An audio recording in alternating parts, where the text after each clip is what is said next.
what happened to Spyro? Well, there's a fucking story to go with Spyro. I can talk a lot about this. Fuck it, let's talk about Spyro. First 3 Spyro games were made by Insomniac. They were good. Insomniac passed the license to Universal Interactive after Spyro 3. They wanted to work on other stuff, most notably Ratchet & Clank. Now, in Universal Interactive, they wanted to cash in very quickly on a new Spyro game on new consoles, the PS2 and GameCube. There was a PC port planned for Spyro 4, but it never panned out. The developer that made Spyro 4 was called Horsehead Studios. It might be a reason you've never heard of them, because Spyro 4 is the only game they ever made.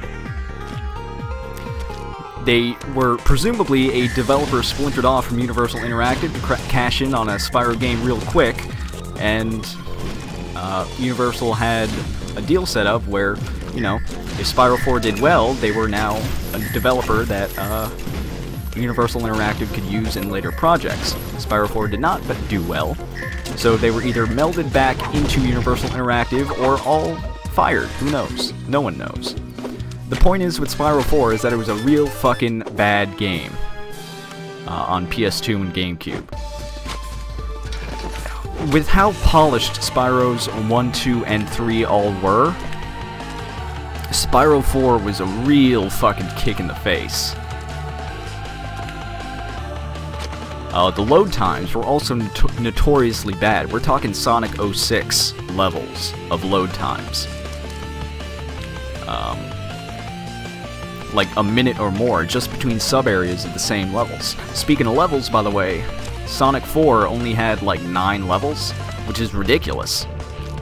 There were more planned, but, you know, like I said, this game was rushed out, I believe, for a holiday release. So after Spyro 4, Universal Interactive kept Spyro for a little while. They made a couple more games, most notably Season of Ice and Season of Fire, both for the Game Boy Advance, which weren't that great. I remember having them. It was basically Spyro gameplay but with an isometric view. It wasn't good. Let's see, what else came out after that? A Hero's Tale for PS2 and GameCube. One DS game that I can't remember the name of, and that DS game was the last in the so-called classic Spyro series. After that, Universal Interactive handed off the license to Activision. So what did Activision do with it? Activision looked around at their studios that weren't doing anything, and they thought to themselves, which one of our studios would be good at making a game, you know, a whimsical, fun 3D platformer game? Ah! Sierra. You know, Sierra. Known for making nice, whimsical games. So Sierra looked at Spyro, said, what can we do with this? And that's how the Legend of Spyro series was made. Hell of a thing that is. Imagine if they rebooted Banjo-Kazooie. Alright? Got that in your head? So imagine they did that, but Banjo was now the last bear on Earth, and we need to protect the bears. He's the last bear on Earth, and he's special. Kazooie, meanwhile, is an on-again, off-again love interest in a sort of grittier fantasy world. That's basically kind of what the Legend of Spyro series was. Just to give you a hint on how far they pushed this weird, gritty fantasy world persona, Spyro, who was voiced by Tom Kenny before then, was now voiced by Elijah Wood. So they weren't hiding it at all. I cannot jump off that one platform, apparently. But yeah, the Legend of Spyro series were not great. And it was ridiculous the names they got for voice acting. Gary Oldman was in it. For the first game, Sparks, the little dragonfly friend, was voiced by David Spade. What's notable about Sparks is that there were 3 games in the Legend of Spyro series, and Sparks was voiced by someone different in each one. No one seemed to want to stick around for the next game. In one game he was voiced by David Spade, and the next one he was voiced by, of all people, Wayne Brady. I forget who voiced him in the 3rd game, but, you know. Probably someone of equal significance. But yeah, Gary Oldman was also in it. Other voice actors you might recognize. The guy that voiced Johnny Bravo voiced some sort of dragon in it. That's the only other name I remember. But yeah, Cinder was in it. She was like this on-again, off-again love interest dragon. It was fucking weird and bad, and there are some people that are really into those games. There are some people that swear by. I don't know why I died there, by the way. There are people that swear by those games. Like, a lot of people will say, me included, that Spyro got bad after Spyro 3, but you know, every once in a while you run into someone who's like, no, Legend of Spyro is really good. And I wonder what they're on, and where can I get some, because they're wrong.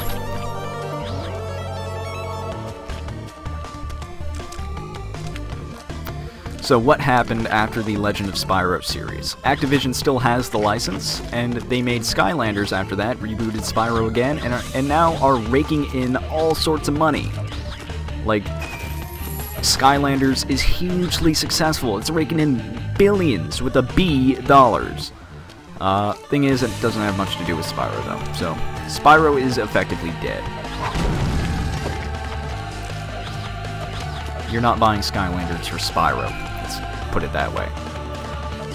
That's why people call it Skylanders, not the new Spyro game. Yeah, Hero's Tale, that was made by Universal Interactive. It was mediocre.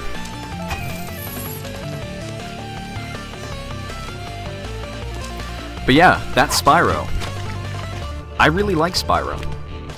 Or at least, you know, liked Spyro. It's really sad what happened to it. They're my favorite fucking games. And they're probably gone forever. Which is a real fucking shame. Great music, too. Spyro 1, 2, 3, and 4, but let's not talk about that one.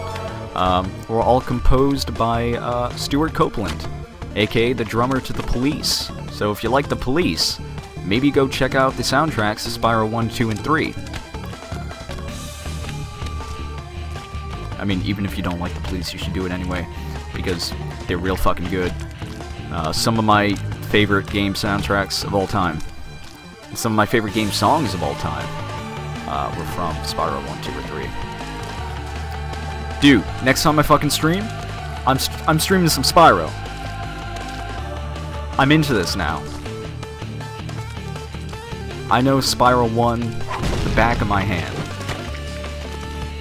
It's one of the few games that I'd say I could speedrun effectively. Spyro 2 and 3 less so, but I do know them very well, and could probably complete them way faster than most people. Spyro 1, man. I'm all about that.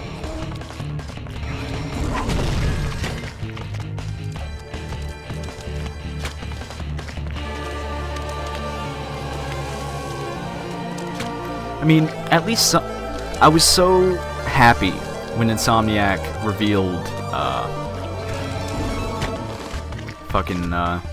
Sunset Overdrive, because I was just so glad to see them doing something cool again, doing something original and earnest. Like, there are probably people who worked on those old Spyro games still working at Insomniac now that worked on Sunset Overdrive. And yeah, sure, Sunset Overdrive is some weak Reddit-style humor, but it's still a fiercely original game, and I really appreciate that it was made. Spyro tier list, 3, 1, 2. Yeah, so basically yours. Yep, that sounds right.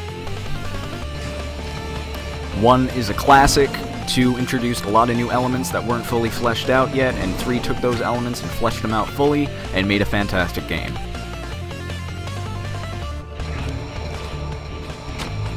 Also, by the way, these missiles, like I said, they're a pain in the ass.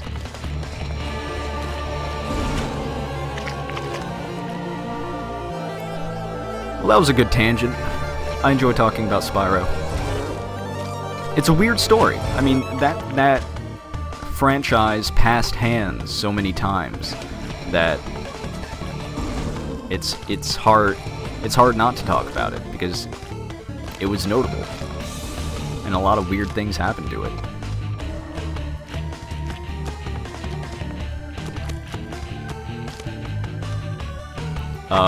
Another failed thing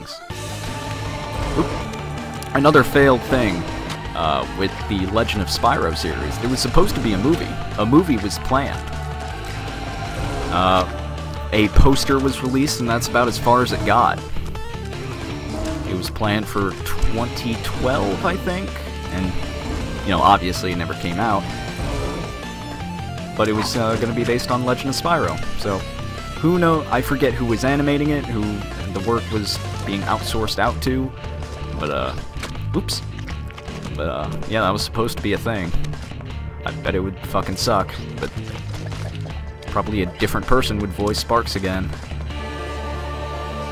We have to wait here for this lava to go up and down.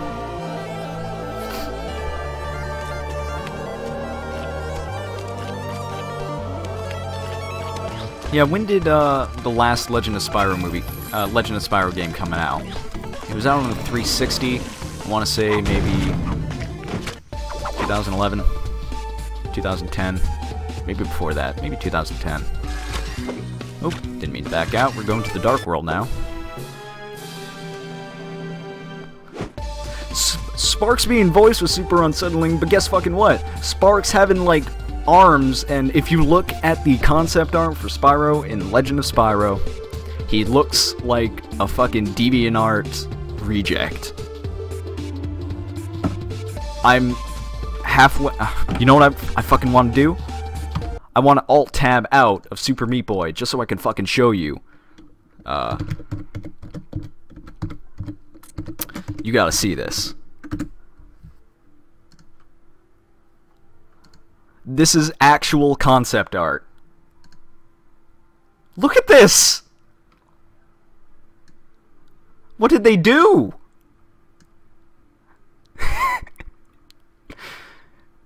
Oh, man. Fuck Super Meat Boy, man. This is what I'm all about. Like, when did the last, Legend of Spyro game coming out? Now I want to know. Let's see, Dawn of the Dragon, 2008, so I was way fucking off.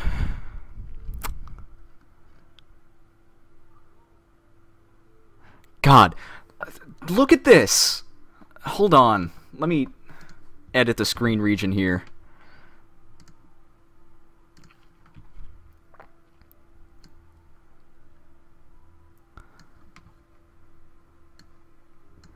The battle between the two dragons and Malefor rages to the core of the world, where Spyro and Cinder blast him back with a Fury attack. As Malefor proclaims that they will never defeat him, the spirits surround him and take the evil dragon down into the world crystal?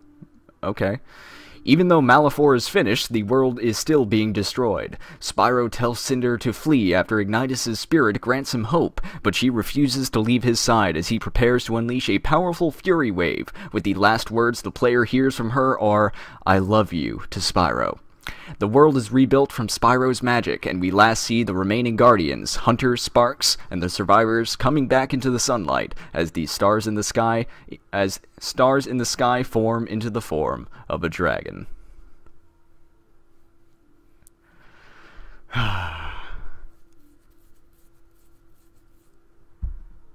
Great. Oh well, Spyro's dead.